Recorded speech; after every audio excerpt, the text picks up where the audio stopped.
যেতিয়া ইশাৰা কৰি আছে মোৰ কেমেৰাত ৰেকৰ্ড হৈ আছে আপোনাক ষ্টেজত মাতিম নেকি মাতিম আপোনাক ষ্টেজত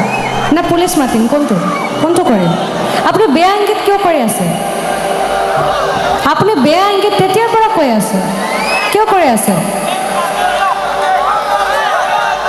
মোৰ গোটেই কেমেৰাটো ৰেকৰ্ড হৈ আছে টুপি পিন্ধা মানুহ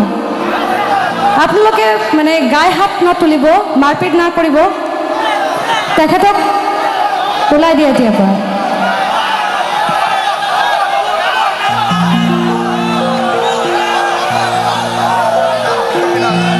ব্লেক টি শাৰ্ট পিন্ধা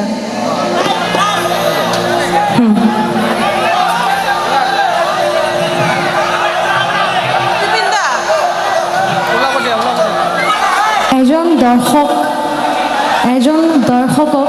এজন শিল্পীয়ে বহুত মানে শ্ৰদ্ধা কৰি থাকে মৰম কৰি থাকে আৰু এজন দৰ্শকৰ বাবে মই কেতিয়াও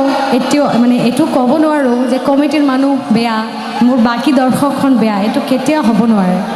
মই আপোনালোকৰ সিদ্ধান্তটো গ্ৰহণ কৰিলোঁ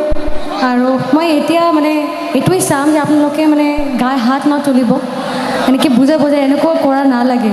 কমিটি ইমান ডাঙৰ এটা প্ৰগ্ৰাম পাতি আছে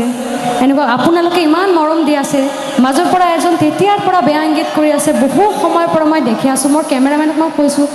যে এইটো নজৰ ৰাখিবা এই লৈ 4 বাৰ মই এইটো চালোঁ তাৰপিছতে মই ক'লোঁ তো মোৰ মনে হৈছে এইটো এনেকুৱা মানে কোৱা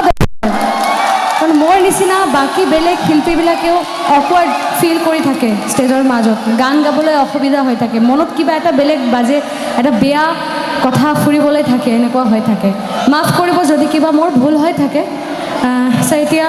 এটা বহুত সুন্দৰ বিহুসুৰীয়া গান মই আৰম্ভ কৰিছিলোঁ সেই গানটো আপোনালোকৰ বাবে